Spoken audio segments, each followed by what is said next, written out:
Hi, I'm Desiree Hadley, And I'm Crystal Rosa. and welcome to another episode of Hold the Line with Mayor Baraka. Mayor, how are you today? I'm good. Good. Okay, so today we're going to, of course, have our COVID-19 check-in.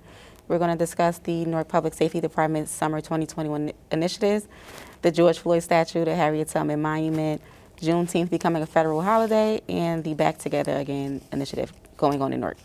So our COVID-19 check-in. So as of June 18th, Newark's test positivity rate on a 3-day rolling average is 1.01%, and our test positivity rate on a 7-day rolling average is at 1.40%. As the leader of Newark, where do we now stand with the COVID-19 pandemic? Well, we are still seeing very low numbers, and thank God for that. Prayerfully, it continues to drop. It has had a precipitous drop since a couple of months ago, and we're excited about that. And people are getting vaccinated. So, 59% of Newark resident adults in Newark have had at least one vaccination. We want to keep people informed with the latest developments, so can you touch on where we stand with regards to reopening the city?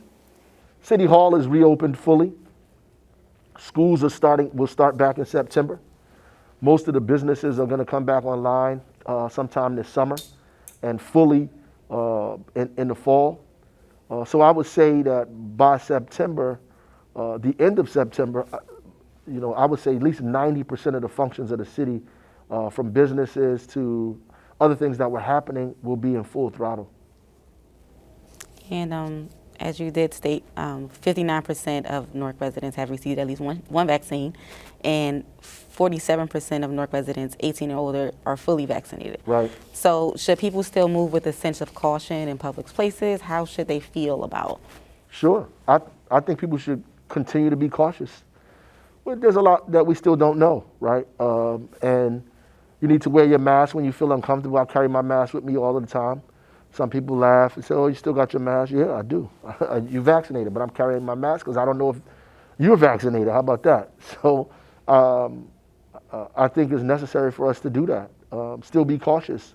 And doesn't mean you can't do different things that they're allowing people to do. Just be health conscious in the things that you do. So moving right along, so this past Tuesday, UN Public Safety Director Brian O'Hara kicked off the Department of Public Safety Summer Initiative 2021 with a community roll call on Clinton Avenue. During roll calls, members of the department receive information regarding the city's public safety agenda, and that's something that's usually done behind closed doors. We have invited residents to come out, share any concerns they may have, interact with members of public safety. What kind of information can residents who attend these roll calls learn that they might not otherwise know? Well, I think they can learn, various functions of the police department, of fire safety, how code enforcement works, all of those things. They can interact with people. They can give them information. They can get information from them. It gives them an opportunity to talk to the people who service them in the community. And I would come out and do that if I were them. I would come out and engage the officers. If they see fire officials there, engage those folks, engage code enforcement officers. Help them help you. What are you hoping the residents get out of this? Well, I hope that they feel safer, that they feel a connection with the public safety department in the city, that it improves our relationship, the public safety with the people in the community, and that ultimately it leads us to a healthier community. Should residents begin to feel safer with the implementation of these new initiatives? Yeah, we want them to feel safer. We want the police presence and the presence of everybody to feel safe. So it's not just the police out there. You'll have Office of Violence Prevention, Trauma Recovery. So some residents, some civilians will be out there. Fire officials will be out there. Code enforcement folks is outside. So we want people to feel safer and understand that all of us are responsible for public safety, not just the police. And that's the direction we've been going on in the city. I think ultimately that's the direction the country is going in, that public safety is just not the responsibility of the police department. So last Wednesday, you received a 700-pound statue of George Floyd. Yeah. And it was revealed in front of City Hall. This statue was commissioned by actor, director, filmmaker Leon Pinckney and donated to the city by sculptor Stanley Watts. You received a number of mixed reviews. Some people are against it, some people are for it. Yeah. Why did you think it was important to have such a statue on display in front of City Hall in Newark? Well, we only get the statue for a year, right? So we'll have it for a year. The artist, I'm an artist, so I have, sympathy and empathy for artists. I thought the sculpture, the statue was amazing, first of all, just in and of itself, no matter who it was, period. I think it took a lot of work to do. And the fact that it's George Floyd is symbolic. And I think that's important. I mean, if somebody was building a statue of Emmett Till, we would take that. And Emmett Till is known because he was lynched, right? There were thousands of African Americans lynched, but Emmett Till is portrayed in the African American Museum, not because he was killed, but because of the response that came after his death, right? So George Floyd is on display not simply because George Floyd was killed by the police, but because of the response that came after the death of George Floyd galvanized the world, the country. Marches, there's all kinds of discussions that are being had now. Reimagining police, abolish police, all kind of bills that are going on, voting rights bills, people running for office, all kind of things are taking place because of that tragic death. And, not because of the death, because of the organizing that took place after the death. Mayor, how did this come about? Why was the city chosen as the statue's temporary home?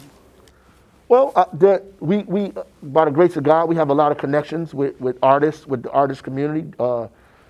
With Curtis Farrell, who does the McDonald's All-American Gospel Fest here in the city of Newark annually.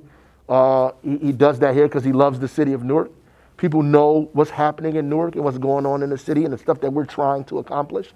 And talking to those people, they say that they know that they would get a welcoming place.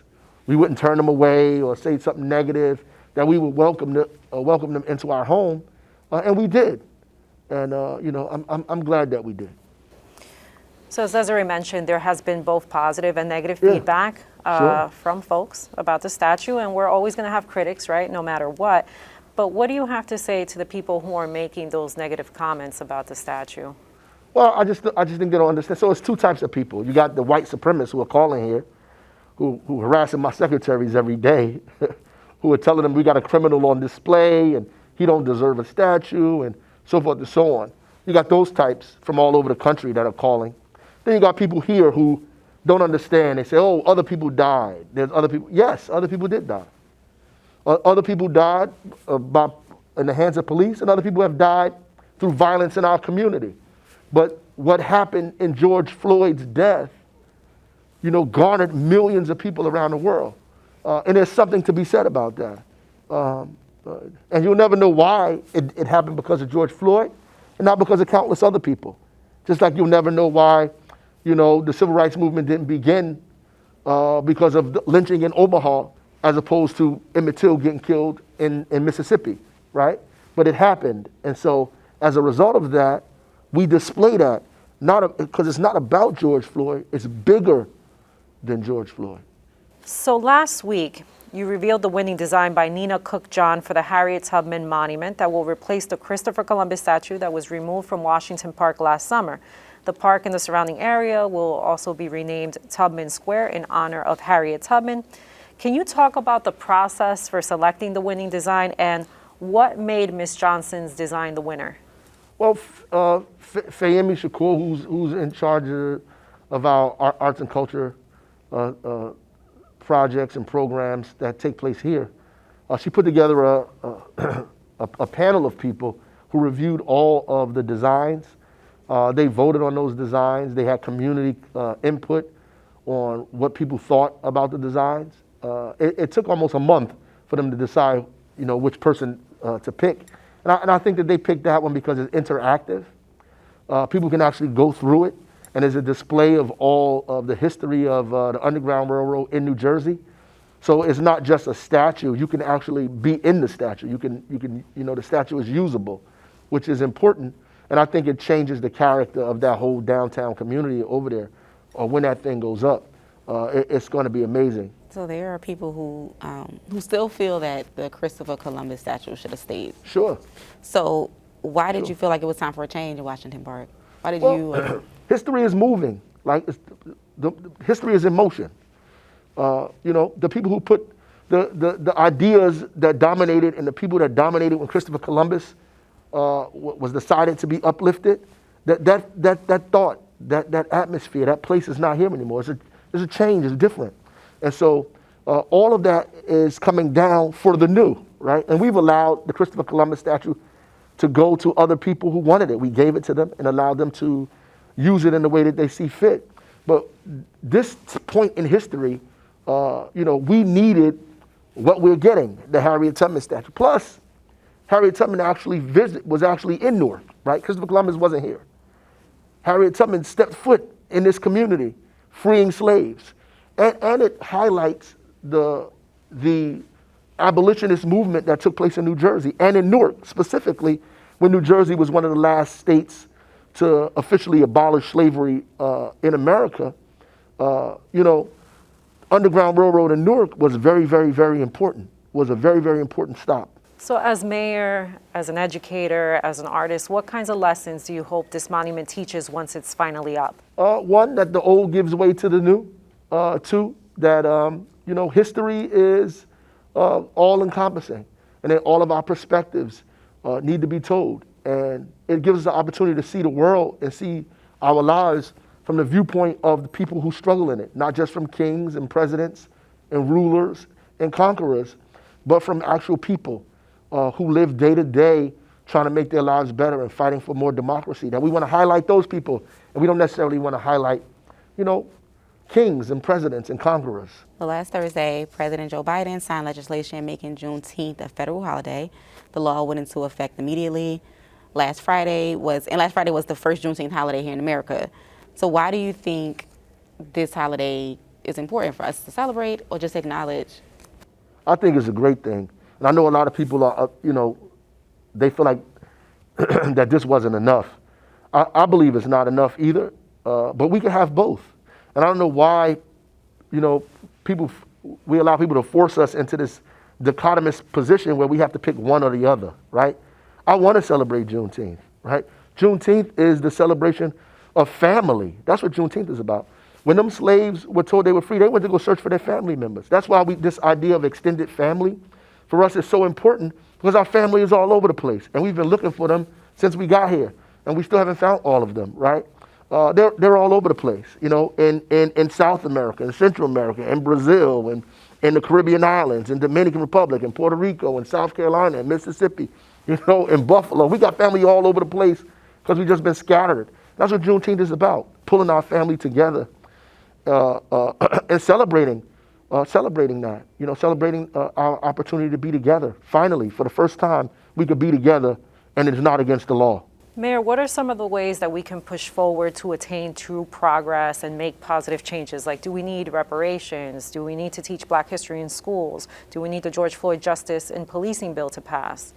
We need all of those things, right? And I think that's the problem that we have, activists and other people. We believe that one cancels out the other. We need it all. We need people to teach not just Black history, people's history in schools, period, right? From that perspective, we need the George Floyd and policing bill. We need reparations for hundreds of years of enslavement and disenfranchisement. We need all of that. And I don't think that we should settle for one thing over the other. Listen, these people don't have enough money to pay us for what we went through in this country. And so we need, the position we in, we need as much as they can give us. So now the question everyone wants to know, will City Hall be closed next year in recognition of Juneteenth? What we try to do is we want to do the teach-in, so I agree we should have the day off, right? And so the dichotomy or the problem that we're wrestling with here is we don't want Juneteenth to be like every other holiday. Right. Like people just leave and go to the Juneteenth sale. You just go buy some Juneteenth shoes and a Juneteenth hat, and you get off and go home, and you don't know what the heck Juneteenth is. Right. You just learned about it. I mean, there's elected officials that I talk to, they tell me, I just learned about it last year. So, and it's okay, because nobody pushed it, so most people didn't know about it. I grew up learning about Juneteenth, most people didn't. So in my mind, I want people to know what this holiday is about. I want them to know why this is important. And it's more important for us to have a discussion about it and about the issues that make Juneteenth relevant than it is for us to just go have a barbecue. All right, Mary, that's all we have time for this episode. Thank you. Thank you. Thanks, everyone, for watching.